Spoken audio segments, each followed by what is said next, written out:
saya memperkenalkan praktik baik kepada Bapak Ibu, yang mana saya sudah mendapatkan pelatihan di Banda Aceh, di mana di situ kami diperkenalkan dengan 7 jurus BK hebat. Jadi pada praktik baik kali ini saya akan memperkenalkan 2 jurus terlebih dahulu kepada Bapak Ibu supaya nggak banyak-banyak. Jadi nanti Bapak Ibu lebih lebih dapat paham secara keseluruhan ya, karena saya nggak mengajarkan sedang itu. Yaitu jurus 1 kenali potensi dan jurus 2 kelola emosi. Oke Bapak Ibu, seperti biasa sebelum memulai kegiatan, mari sama-sama kita berdoa menurut kepercayaan masing-masing. Berdoa dimulai.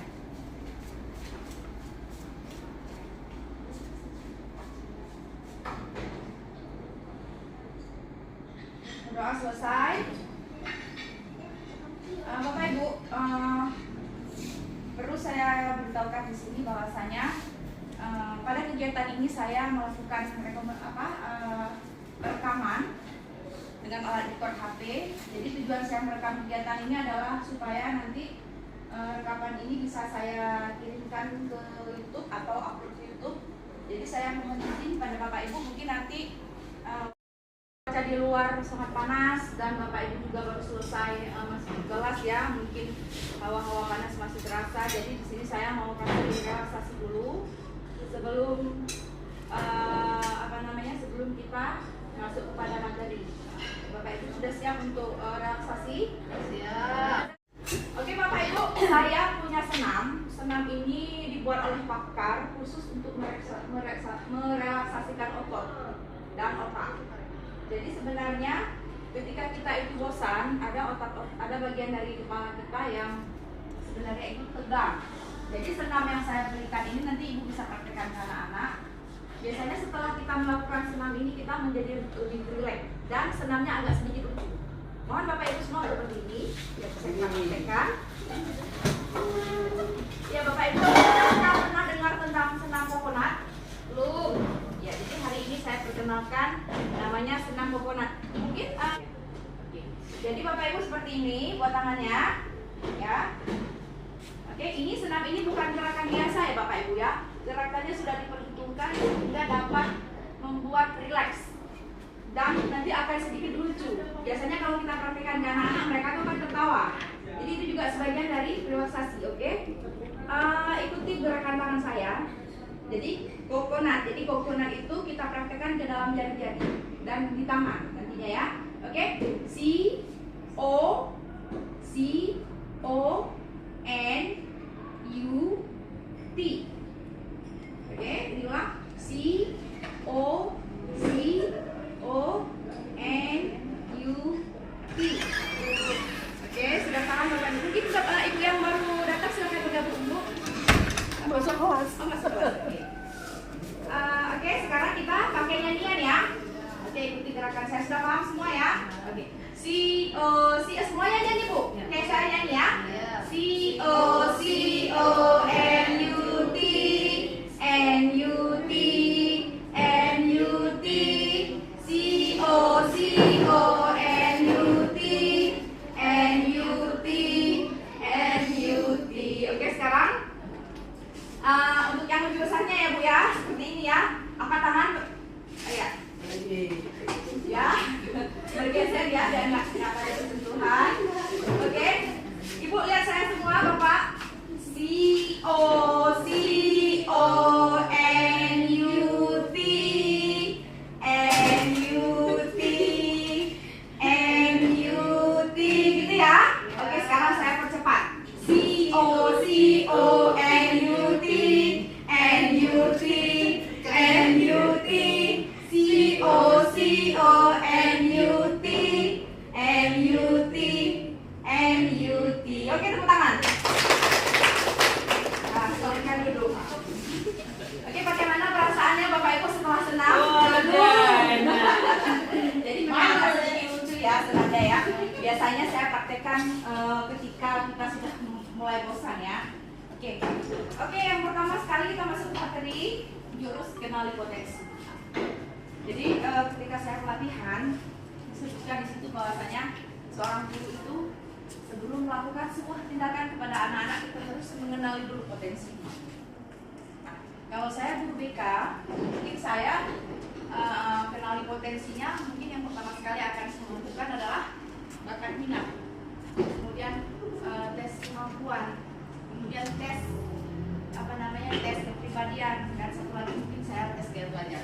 Mungkin kalau nanti di guru mapel seperti Bapak Ibu, kalau Ibu ingin menerapkan tujuh potensi hebat BK hebat ini kepada anak-anak dari seorang anak, ya. Jadi kalau Ibu sebelum memberikan materi kepada anak-anak, mungkin akan lebih baik dulu Ibu memberikan istilahnya pretest kepada anak-anak untuk mengetahui sejauh mana potensi anak ini. Ataupun untuk wali kelas, mungkin bagi wali kelas ataupun guru wali bisa melihat dulu anak ini potensinya di mana. Apakah cocok dia di ekskul yang mana? Apakah dia pantas di kelas yang apa? Kelas IPA kah dia? Kelas IPS kah dia? Atau nanti ketika dia kelas 3, anak ini cocok jurusan apa untuk kuliah? Nah, jadi supaya anak-anak ini terus nanti kita tahu potensi dia secara berkelanjutan, makanya kenali potensi ini sangat penting untuk diketahui. Kami guru BK biasanya melakukan 4 asesmen untuk anak-anak untuk menggali potensi, dan kami memakai aplikasi Aku Pintar. Nah, aplikasi Aku Pintar itu nanti terinstal di HP kita untuk guru, dan ada aplikasi Aku Pintar untuk anak-anak. Jadi anak-anak saya suruh jawab semua 4 kecerdasan, gaya belajar, kepribadian, dan kemampuan. Jadi di dalam sebuah aplikasi kita bisa mengetahui 4 potensi anak. Nanti Bapak Ibu kalau mau belajar tentang aplikasi Aku Pintar, nanti saya boleh ajarkan ke Bapak Ibu. Karena di aplikasi ini bukan hanya untuk menggali tentang potensi anak-anak, di sini juga ada pelajaran matematika dan pelajaran-pelajaran lainnya yang bisa dikerjakan soal berulang-ulang oleh anak-anak di rumah. Jadi sangat membantu aplikasi ini Bapak Ibu, ya. Ya. Jadi sudah paham ya. Jadi kita BK juga nanti untuk Bapak Ibu yang pastinya akan menjadi guru wali, sebelum memulai sesuatu untuk peserta didik, Bapak Ibu harus punya 4 tes untuk anak-anak ini. Ya, satu orang anak ini minimal Ibu tahu 4 hal apa yang dimiliki oleh seorang anak sebelum Ibu terjun dan lebih tahu dalam tentang anak-anak. Oke? Oke.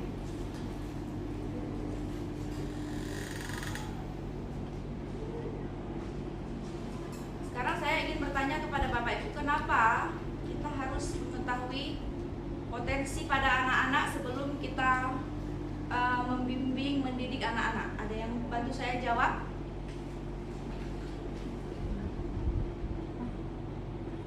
Mungkin dari Bapak Ibu sebelah sini, kenapa kita harus lebih harus mengetahui potensi anak-anak sebelum kita terjun atau membimbing anak-anak? Ya, jawabannya karena kita harus tahu dulu, ya kan, seperti gambar yang ada di sini. Anak kemana? Iya, seperti ini. Kadang ada anak-anak yang dia seperti burung, bisa terbang, tapi kita memaksa dia untuk berenang, tidak bisa. Inilah alasannya kenapa kita harus tahu potensi setiap anak, ya, karena potensi anak itu berbeda-beda. Ya. Nah, ya kan? Terkadang kita menyuruh mereka untuk suka matematika, tapi makanya harus kenal potensi terlebih dahulu supaya kita mengajarkan sesuatu itu tepat guna. Tepat sasarannya. Jadi kalau orang yang memang dia sudah bisa berenang, kita ajari renang, dia bakalan bisa menguasai banyak gaya. Kalau misalnya orang bisa terbang, kita ajari burung itu bisa terbang, kita ajari dia kalau misalnya ada angin kencang bagaimana. Nah, seperti itu. Jadi anak-anak juga seperti itu. Kalau kita sudah tahu potensi, ya, seperti kita katakan tadi, potensi adalah sesuatu yang ada dalam diri seseorang, ya. Kalau kita sudah tahu potensi anak-anak, nanti kita akan dengan mudah untuk membimbing anak-anak ke arah yang lebih baik dan lebih tepat, gitu. Jadi pun kita tidak sulit, karena dia sudah punya bakat dan minat di situ. Tidak meraba-raba lagi yang ini. Iya. Nah, sebelum kita lanjut, ada yang ingin bertanya tentang kenali potensi. Nah, terus juga satu lagi tentang gaya belajar. Kenapa gaya belajar itu penting untuk diketahui pada anak-anak? Bapak Ibu, sepengetahuan Bapak Ibu, gaya belajar pada anak-anak itu ada berapa? Ada 3 kan? Auditori, visual, dan kinestetik. Ya. Jadi kalau anak-anak yang dia belajar dengan visual, dia itu akan mampu menerangkan segala sesuatu, menangkap sesuatu hanya dengan cara melihat saja dia udah tahu. Nah, kalau misalnya anak-anak yang gaya belajarnya auditori, dia hanya dengan mendengarkan. Bahkan tangannya mungkin bisa sambil ngerjain yang lain, tapi dia dengarkan terus dia jadi paham. Dan ada satu lagi anak-anak yang memang kinestetik. Dia harus dengan nggak menulis. Kalau nggak ditulis dia nggak tahu. Dia harus ada actionnya. Nah, misalnya seperti ini contoh membuat bakwan misalnya. Anak-anak auditori dia hanya mendengarkan resep-resep bakwan itu dia sudah bisa buat bakwan. Tapi kalau anak-anak kinestetik dia harus praktek dulu, lihat cara kayak mana tepungnya berapa, airnya ditambah seperti apa. Nah, itu adalah anak kinestetik. Ada satu lagi tadi visual. Nah, kalau visual itu dia melihat aja apa yang dipraktekkan, nggak usah dia terus ikut membuat, dia sudah bisa untuk. Jadi perlu kita mengetahui apa itu, bagaimana cara anak-anak belajar sesuai dengan gayanya, supaya juga kita bisa mengelompokkan mereka dan kita bisa memberi penugasan sesuai dengan gaya belajar mereka. Jadi mereka itu lebih cepat nangkap untuk pembelajaran. Oke, gaya belajar sudah paham. Kemudian tadi potensi bakat dan minat sudah paham. Sejauh ini Bapak Ibu ada lagi yang ingin bertanya sebelum saya lanjut kepada mengelola emosi? Ya, oke, lanjut ya Bapak Ibu ya. Silakan masuk Bu. Ini saya hari ini berbagi praktik bayi. Kalau Ibu mau gabung silakan gabung aja Bu. Sini aja ya. Boleh Bu, silakan. Oke, sekarang kita ke yang kedua ya, yaitu jurus mengelola emosi ya.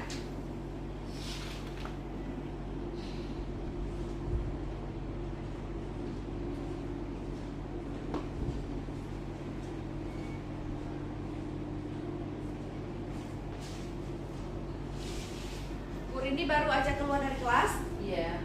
Jadi di sini saya hari ini berbagi praktik baik Bu.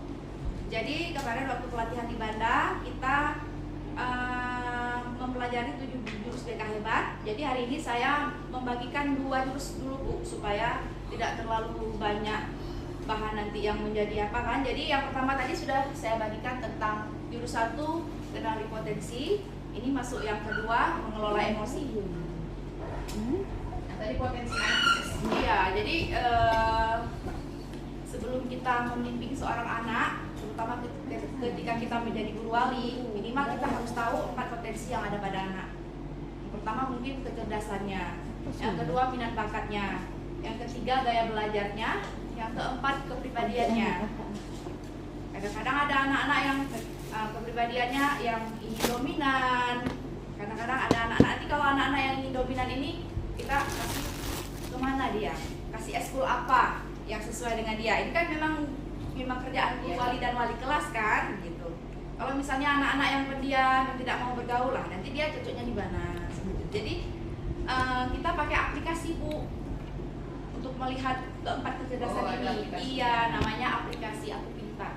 Nanti kalau Ibu mau saya bantu untuk penerapan aplikasinya setelah jurus 1 dan 2 ini, mungkin di lain sesi saya nanti akan berbagi bagaimana ya penggunaan aplikasi akun Aku Pintar khusus untuk kenali potensi. Oke.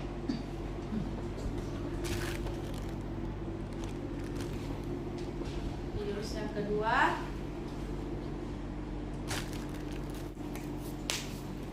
bentar Bapak Ibu ya, sepertinya internetnya agak lambat ini, jadi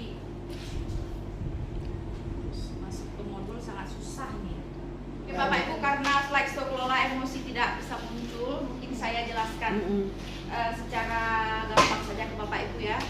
Oke, kelola emosi itu adalah dimana setelah kita mengetahui potensi hal apa yang ada pada diri seorang siswa, kita harus bahkan ini bisa untuk diri kita sendiri, bukan hanya untuk anak-anak, yaitu seseorang itu harus mampu mengelola emosinya.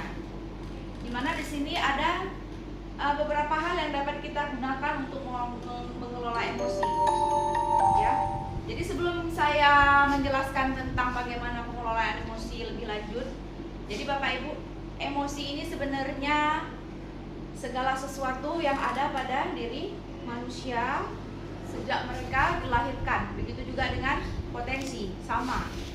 Cuman berbedanya, kalau potensi itu, kalau misalnya kita berbicara tentang struktur otak, potensi itu berada di pada otak kita yang bagian otak tengah atau otak otak besar. Sedangkan emosi ini yang mengatur adalah sistem limbik, bagian dalam dari otak. Nah, jadi ini sama-sama fungsi dari otak yang ada yang di bawah sudah sejak lahir. Makanya emosi ini perlu dikelola dengan baik supaya setiap pelajar juga mampu belajar dengan nyaman di sekolah. Jadi selama ini kalau saya bicara tentang emosi, Bu Eva biasanya terpikir apa emosi itu? Marah-marah ya Bu ya? Iya. Jadi sebenarnya secara psikologi dan secara dunia di bimbingan konseling, sebenarnya yang dibilang emosi itu tidak hanya marah-marah. Jadi emosi itu adalah luapan perasaan dari dalam diri seseorang. Baik itu bahagia, sedih, senang, jijik, malu. Jadi harus dikeluarkan ya. Jadi itulah yang namanya emosi. Sehingga emosi itu tidak semerta-merta tentang sesuatu yang negatif. Tetapi emosi itu ada juga yang positif. Makanya ketika seseorang siswa itu mengeluarkan efek emosi negatif, tugas kita adalah bagaimana cara dia mampu mengelola emosi negatif itu menjadi positif. Minimal kalaupun tidak positif menjadi netral kembali. Perasaan cinta itu emosi juga? Iya, Oh. itu berarti emosi bahagia, itu emosi positif. Jadi selama ini kan orang berkonotasi salah terhadap emosi. Iya. Kalau dibilang emosi pasti orang-orang berpikir sesuatu yang negatif. Padahal emosi itu juga bagian dari dalam diri dan dia ada yang positif dan ada yang negatif. Kalau dia itu positif, maka semua kegiatan yang dilakukan oleh individu akan menjadi positif juga.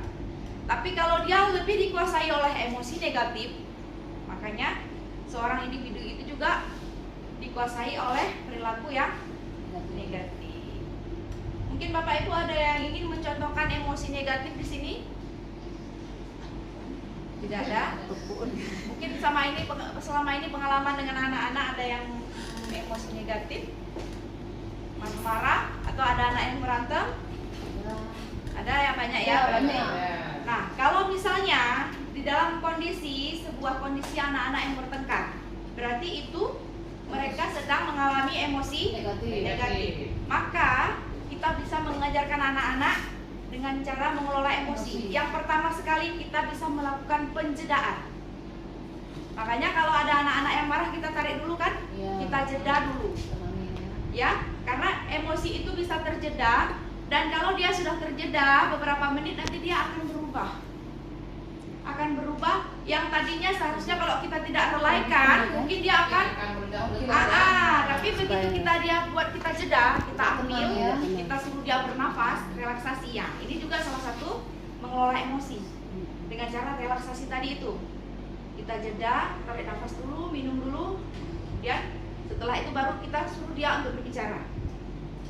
Dan biasanya itu dia lebih tenang. Nah, itu salah satu cara mengelola emosi. Yang kedua, sebelum kita kadang-kadang anak-anak itu kan jangankan untuk mengelola emosi, mereka sendiri aja nggak tahu bagaimana emosi mereka saat ini, apa yang mereka rasakan saat ini. Jadi Bapak Ibu, saya ada sebuah alat, saya buat sebuah alat namanya peta emosi dan satu lagi cuaca emosi. Memang alat ini belum selesai, sedang saya rancang. Jadi nanti itu seperti gambar sebuah poster. Di poster itu nanti saya akan memberikan emosi-emosi tertentu pada anak-anak, misalnya marah, sedih, yang saya bilang tadi itu semua emosi. Saya cantumkan ke dalam poster dan rencananya saya akan setiap masuk ke dalam kelas saya akan memberikan poster ini kepada anak-anak dan memberikan sebuah sticky note kepada mereka, lalu menuliskan nama mereka di sticky note itu. Lalu mereka tempelkan kira-kira hari ini mereka berada di mana emosinya. Bagus, Nah, jadi dengan begitu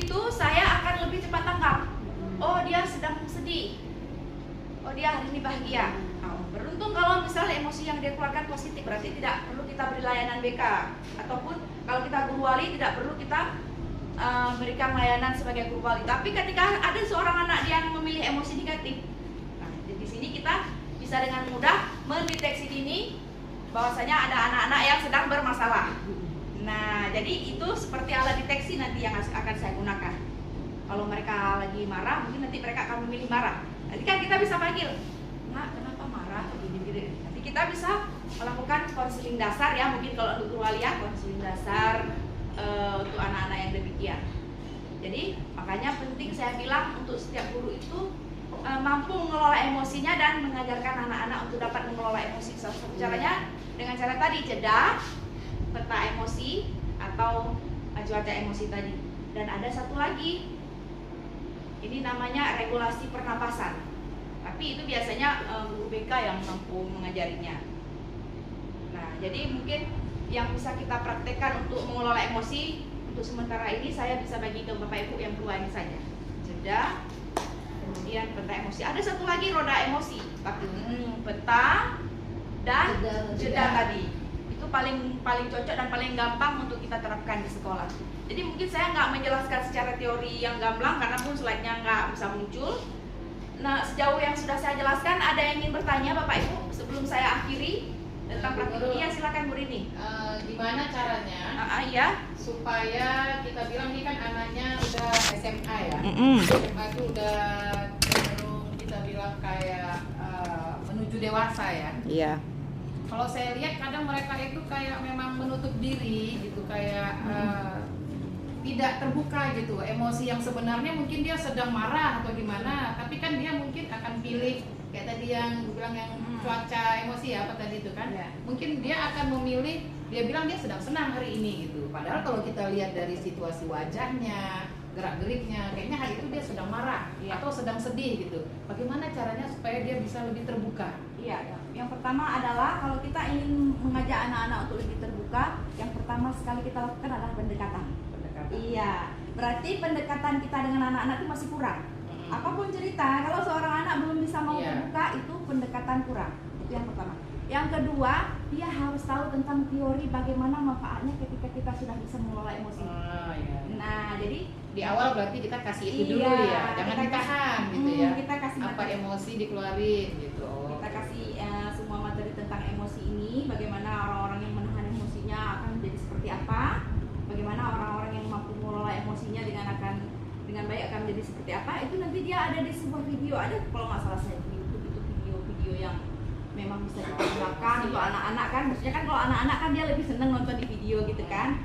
Jadi nanti dia, oh ternyata selama ini kalau aku tidak mengelola emosi aku dengan baik, aku jadi begini. Jadi video yang kita kasih itu nanti untuk menginsightkan dia. Jadi dia insight, oh gitu toh gitu.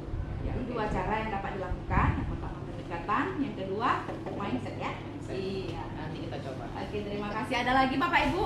Sebelum saya akhiri, ada lagi? Tidak ada. Kalau tidak ada, terima kasih sekali hari ini sudah membersamai saya dan menemani saya untuk berbagi praktik baik 2 jurus BK hebat.